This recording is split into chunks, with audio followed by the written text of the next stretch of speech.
The Invisible Man by H.G. Wells. Narrated by Andrew Jackson. Chapter 1. The Strange Man's Arrival. The stranger came early in February, one wintry day, through a biting wind and a driving snow, the last snowfall of the year, over the down, walking from Bramblehurst railway station, and carrying a little black portmanteau in his thickly gloved hand. He was wrapped up from head to foot, and the brim of his soft felt hat hid every inch of his face but the shiny tip of his nose. The snow had piled itself against his shoulders and chest, and added a white crest to the burden he carried. He staggered into the coach and horses more dead than alive, and flung his portmanteau down. "A fire," he cried. "In the name of human charity, a room and a fire."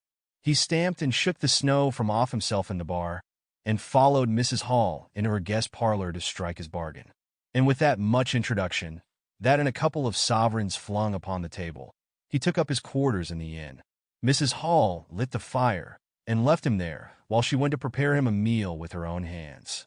A guest to stop at Iping in the winter-time was an unheard-of piece of luck, let alone a guest who was no haggler, and she was resolved to show herself worthy of her good fortune.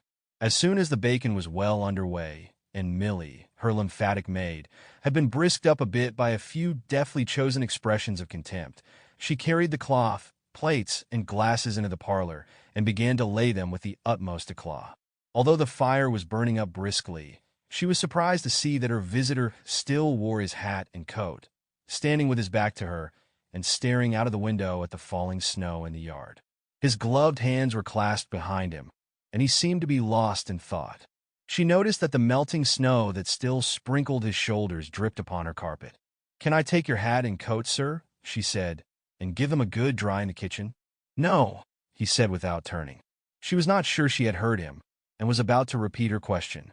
He turned his head and looked at her over his shoulder.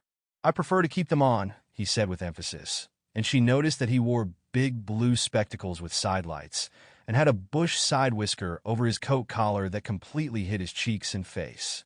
"Very well, sir," she said. "As you like. In a bit the room will be warmer." He made no answer, and had turned his face away from her again, and Mrs. Hall, feeling that her conversational advances were ill-timed, laid the rest of the table things in a quick staccato and whisked out of the room. When she returned, he was still standing there, like a man of stone, his back hunched, his collar turned up, his dripping hat brim turned down, hiding his face and ears completely. She put down the eggs and bacon with considerable emphasis, and called rather than said to him, "Your lunch is served, sir." "Thank you," he said at the same time, and did not stir and... Sample complete. Ready to continue?